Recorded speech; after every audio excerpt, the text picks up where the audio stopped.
રાધે રાધે, જય સિયારામ. આપણે શ્રી શ્રી જીવ ગોસ્વામીનું ચરિત્ર ચાલે છે. જીવ ગોસ્વામીના ચરિત્રમાં કાલે આપણે જોયું કે જીવ ગોસ્વામી ગંગાજી કરતા યમુનાજીને મોટી દેખાડે છે, ગંગાજીને પટરાણી તરીકે દેખાડે છે. હવે આપણે આગળ વધીએ તો પોથી લેખન અક્ષર પાન એની વ્યાખ્યા કરે છે કે જીવ ગોસ્વામી કેવી રીતે લખતા હે. તો કે એની તો ભાઈ લખવાની રીત જ કાંઈક અલગ હતી. પેલાના જમાનામાં નિયમ હતો કે સાઈથી કાગળ ઉપર લખતા, એટલે ઈ કાગળમાં સાઈ હુકાઈ જાય પછી જ પાછળના પાને તમે લખી શકો એમ. જો સાઈને તમે સુકવવા ન દો અને પાછળ લખવા માંડો તો પાનું બગડી જાય. પણ જીવ ગોસ્વામીની લેખન શૈલી કેવી હતી તો જોવા જેવી વાત છે કે એક પાનામાં ઈ લખી લેતા, પછી ઈ પાનાને હુકવવા મૂકી દેતા અને બીજું પાનું લઈ અને એમાં ત્રીજા પાનાનું લેખન કાર્ય ચાલુ કરી દેતા. પછી એમાં લેખન કાર્ય થઈ જાય એટલે જે ઓલું હુકવેલું પાનું હોય એની પાછળ લખવાનું ચાલુ કરે, તો એની પાછળ એટલું જ લખે જેટલું આગળના પાના હારે મેળ આવી જાય. એને તમે એવી રીતે સમજો કે પેલા નંબરનું પાનું લખતા, પછી હુકવવા મૂકી દઈએ, પછી બીજા નંબરનું પાનું કોરું રાખીને ત્રીજા નંબરથી લખવા માંડે. ત્રીજા નંબરનું પાનું લખાઈ જાય એટલે વળી બીજા નંબરનું પાનું લે અને બીજા નંબરનું પાનું લખે, તો બીજા નંબરનું પાનું અને ત્રીજા નંબરનું પાનું બે મેળ આવે એવી રીતે જીવ ગોસ્વામી લખતા. આવી લેખન શૈલી સંસારની અંદર આજ સુધી કોઈએ કરી નથી. આવી લેખન શૈલી સંસારની અંદર ક્યારેય કોઈ પણ વ્યક્તિની અંદર જોવા મળી નથી. પછી આવીને સદગ્રંથ કો સાર. જીવ ગોસ્વામી બધાય સદગ્રંથનો સાર જાણતા હતા. આ સંસારની અંદર જેટલા સદગ્રંથ છે, જેટલા સારા સારા ગ્રંથો છે, એ બધાયનો સાર જીવ ગોસ્વામી જાણતા હતા. તો કે ભાઈ સદગ્રંથોનો સાર વાસ્તવમાં છે શું? સદગ્રંથો અનેક છે, ગ્રંથોનો કોઈ પાર નથી, તો આમાં સદગ્રંથોનો સાર શું છે? તો રામચરિત માનસની અંદર તુલસીદાસે એ સદગ્રંથોનો સાર આપી દીધો છે. આગમ નિગમ પુરાણ અનેકા, પઢે સુને કર ફલ પ્રભુ એકા. આગમ એટલે શાસ્ત્રો, નિગમ એટલે પુરાણો, આ નિગમ પુરાણ બધું જે કાંઈ તમે વાંચો છો એનું એક જ ફળ છે. આગમ નિગમ પુરાણ અનેકા, પઢે સુને એટલે ભણો કે સાંભળો, પઢે સુને કર ફલ પ્રભુ એકા, એનું ફળ એક જ છે. તવ પદ પંકજ પ્રીતિ નિરંતર. ભગવાનના ચરણ કમલોમાં પ્રેમ થઈ જાવો એ તમામ શાસ્ત્રનું ફળ છે. શાસ્ત્રો અનેક છે પણ સાર એક જ છે, ભગવાનના ચરણ કમલમાં પ્રેમ થઈ જાવો. બધા શાસ્ત્રો ન વાંચો તો કાંઈ નહીં. જો તમને ખબર પડી ગઈ કે શાસ્ત્રોનો સાર છે ભગવાનના ચરણ કમલમાં પ્રેમ થાવો, તો તમે બધાય શાસ્ત્રો વાંચી લીધા. પછી તમારે કોઈ શાસ્ત્ર અડવાની જરૂર નથી. બધા શાસ્ત્રોનો સાર એની અંદર નિશ્ચિત રૂપે આવી ગયો, એમાં કોઈ શંકા નથી. તવ પદ પંકજ પ્રીતિ નિરંતર, સબ સાધન કર યહ ફલ સુંદર. જેટલા સંસારમાં સાધન છે એ બધા સાધનનું સુંદર ફળ એ છે કે ભગવાનના ચરણ કમલમાં પ્રેમ થઈ જાય. પ્રેમ પણ કેવો? નિષ્કામ, કોઈ પણ પ્રકારની કામના નહીં. પ્રભુ બસ તારી મરજી પૂરી થાવો, તારી ઈચ્છા પૂરી થાવો, એવો નિષ્કામ પ્રેમ પ્રભુના ચરણ કમલમાં થઈ જાય તો માની લ્યો તમે બધાય શાસ્ત્રનો સાર પકડી લીધો. પછી તમારે કોઈ શાસ્ત્રનો સાર પકડવાની જરૂર નથી. આવી વસ્તુ છે. પછી આવીને સંદેહ ગ્રંથિ છેદન સમર્થ. જીવ ગોસ્વામી બધાયની શંકા રૂપી ગ્રંથિનું છેદન કરતા હતા. મતલબ કોઈને કાંઈ પણ પ્રકારની શંકા થાય તો એવો જવાબ આપે કે એની ગ્રંથિનું છેદન થઈ જાય, નિશ્ચિત એની ગ્રંથિનું છેદન થઈ જાય ને એવો સાર આપે છે જીવ ગોસ્વામી. એમાં કોઈ એટલે કોઈ શંકા નથી. તો જો અહીંયા બે ઉદાહરણ આપ્યા છે કે જીવ ગોસ્વામી કઈ રીતે શંકાનું સમાધાન કરતા, તો અહીંયા બે ઉદાહરણ આપ્યા છે. એકવાર અકબરે બિરબલને પૂછ્યું, અકબરે રાજસભાની અંદર પૂછ્યું કે ઇન્દ્ર તો વિષ્ણુના મોટા ભાઈ છે, એટલા માટે વિષ્ણુનું એક નામ છે ઉપેન્દ્ર. તો પછી વિષ્ણુના અવતાર ભગવાન કૃષ્ણએ ઇન્દ્રનો યજ્ઞ શા માટે બંધ કરાવ્યો? ઇન્દ્રનો યજ્ઞ બંધ કરાવવાનું કારણ શું હોય કે મતલબ ઇન્દ્રના નાના ભાઈ વિષ્ણુ ક્યારે બન્યા હતા? વામન અવતારમાં. પેલા ઇન્દ્રનો જન્મ થયો તો અદિતિના ગર્ભમાંથી, અને પછી વામન ભગવાન અદિતિના પેટે જન્મ લે છે, એટલે ઇન્દ્રના નાના ભાઈ થયા ભગવાન વિષ્ણુ. એટલે ભગવાન વિષ્ણુનું એક નામ છે ઉપેન્દ્ર. ઉપેન્દ્ર એટલે ઉપ ઇન્દ્ર, ઇન્દ્રથી નાના, એટલે ભગવાન વિષ્ણુનું એક નામ છે ઉપેન્દ્ર. તો કે ભગવાન વિષ્ણુ ઇન્દ્રના નાના ભાઈ છે, તોય કે ભગવાન કૃષ્ણએ ઇન્દ્રનો યજ્ઞ કેમ બંધ કરાવ્યો? મોટા ભાઈને માથું કેમ ઊંચું કર્યું ભગવાન શ્રી કૃષ્ણએ? એનું કારણ શું? પછી કહે છે ઇન્દ્રએ કોપ કર્યો, ગોવર્ધન પર્વત ભગવાને ઉપાડ્યો અને વ્રજની રક્ષા કરી અને ઇન્દ્રને દાટ લગાવી. તો આનું કારણ શું? ત્યારે જીવ ગોસ્વામી એમ કહે છે કે ભગવાન કૃષ્ણ કેવલ ઇન્દ્રના જ ભાઈ નથી, સમસ્ત બ્રહ્માંડોના અધિપતિ છે. આ સંસારમાં જેટલા બ્રહ્માંડો છે એ બધા બ્રહ્માંડોના અધિપતિ કેવળ અને કેવળ ભગવાન શ્રી કૃષ્ણ છે. એટલે ભગવાન શ્રી કૃષ્ણને બધા બ્રહ્માંડોની સુરક્ષાનું કાર્ય સોંપવામાં આવ્યું છે કે બધા બ્રહ્માંડો સુરક્ષિત રહે, એ કામ ભગવાનને પોતાની પાસે છે.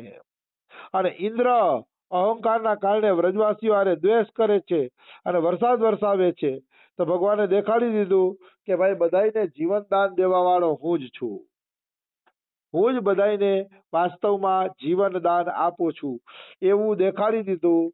એમાં કોઈ એટલે કોઈ શંકા નથી. અને દુષ્ટને દંડ દેવો એ ભગવાનનું કાર્ય છે. અને આ પૃથ્વી ઉપર વિષ્ણુ ભગવાન વામન રૂપે આવ્યા અને ઇન્દ્રના નાના ભાઈ બન્યા. ઓલો ગોલોકનો કાનુડો જે અનંત બ્રહ્માંડોમાં અવતાર લે છે, એ કાંઈ ઇન્દ્રનો નાનો ભાઈ નથી, એ બધાયનો બાપ છે. આ સંસારની અંદર જેટલા પ્રાણીઓ છે એ બધા પ્રાણીઓનો બાપ છે ભગવાન શ્રી કૃષ્ણ. એટલે ભગવાન કોઈનું અભિમાન રહેવા દેતા નથી. ઇન્દ્ર હોય તો ભલે ગમે એટલા હોય તો ઇન્દ્રના નાના ભાઈ બન્યા, એ ભગવાનની ઉદારતા છે. બાકી એનો અર્થ એવો નથી કે ઇન્દ્ર અભિમાન કરે તો કૃષ્ણ એને પોગી ન શકે, નાના ભાઈ છે એટલે પોગી ન શકે, એવું ન હોય. ભગવાન તો સાક્ષાત ભગવાન જ છે, અને ભગવાન ગમે ત્યારે ગમે એનું અભિમાન છે એ ચૂર ચૂર કરી શકે છે. એમાં કિંચિન માત્ર સંશય નથી. આવી વસ્તુ છે. હવે આપણે આગળનો પ્રસંગ લઈએ તો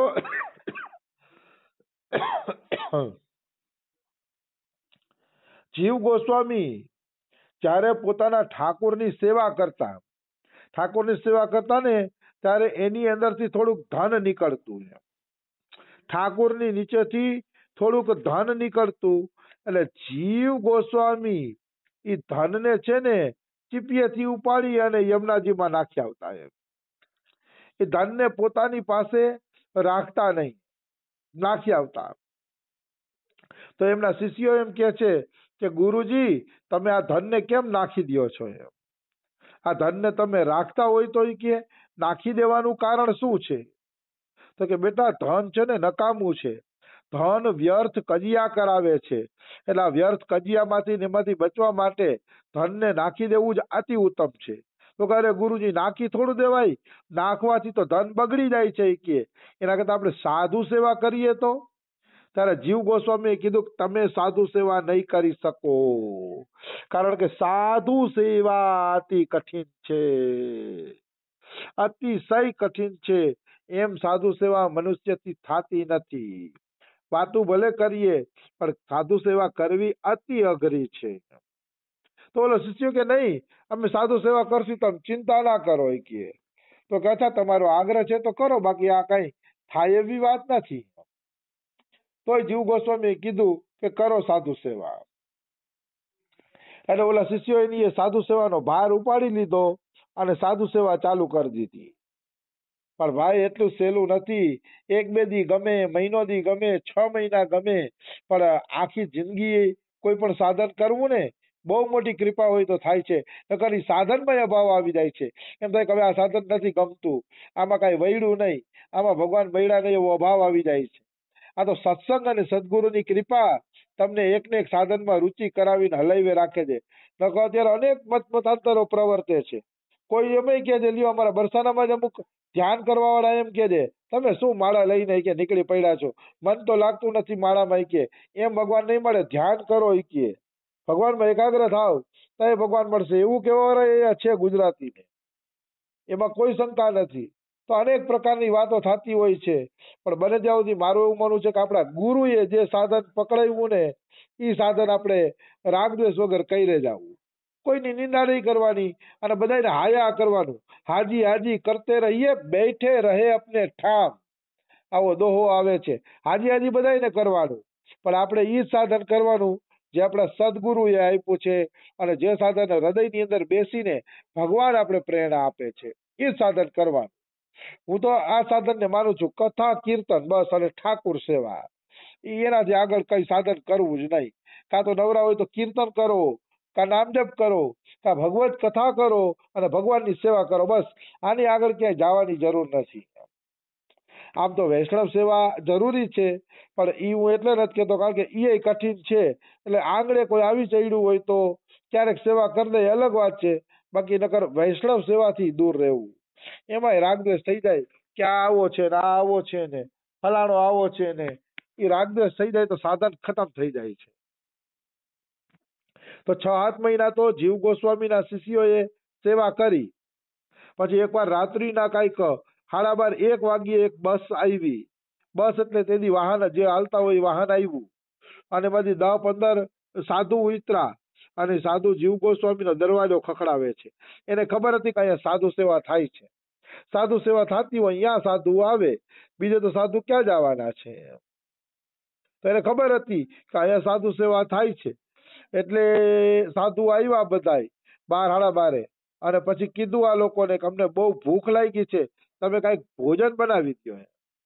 ત્યારે ઓલા શિષ્યો કહે છે જીવ ગોસ્વામીના, મહારાજ સવારે તમારે જે જમવું હશે એ બનાવી દેશી, અત્યારે અમે બધા બહુ થાક્યા છીએ અને રાતના 12-1 વાગી ગયો છે તો થાકોડો લાગ્યો છે, તો અત્યારે રહેવા દો.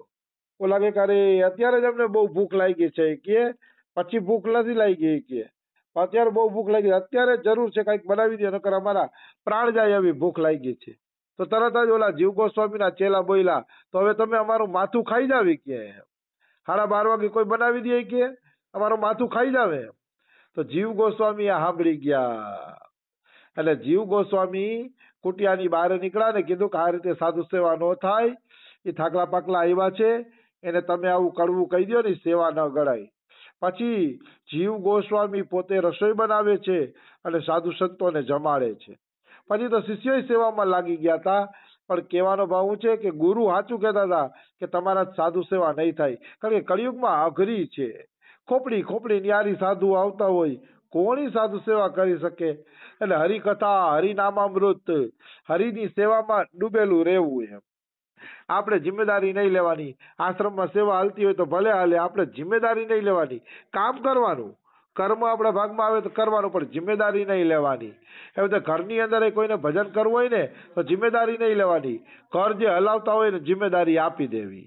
આપણે તો કેવળ પ્રભુનું ભજન કરવાનું અને જે કહે એ કામ કરી દેવાનું. આપણા કર્મમાં ત્રુટિ આવી જોઈએ નહીં, બસ એ જ.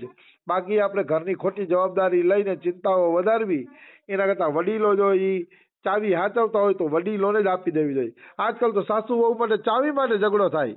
વહુ એમ કે અમને ચાવી આપી દે સાસુ, અને સાસુ આપતા નથી કે આ ચાવી આપી દેશે તો રોટલા નહીં દે. આ ઝઘડા જ અજ્ઞાનનું કારણ છે. અરે સાસુ ઘર હાચવતા હોય તો હવે જીદ કરવી જ ન જોઈએ. જીદ શા માટે કરવી જોઈએ હવે? અસલ મજાનું હાલતું હોય ગાડું, બીજા જિમ્મેદારી લે છે તો બીજા જિમ્મેદારી લેતા હોય તો આપણે એવું ચિંતા લેવાની જરૂર છે?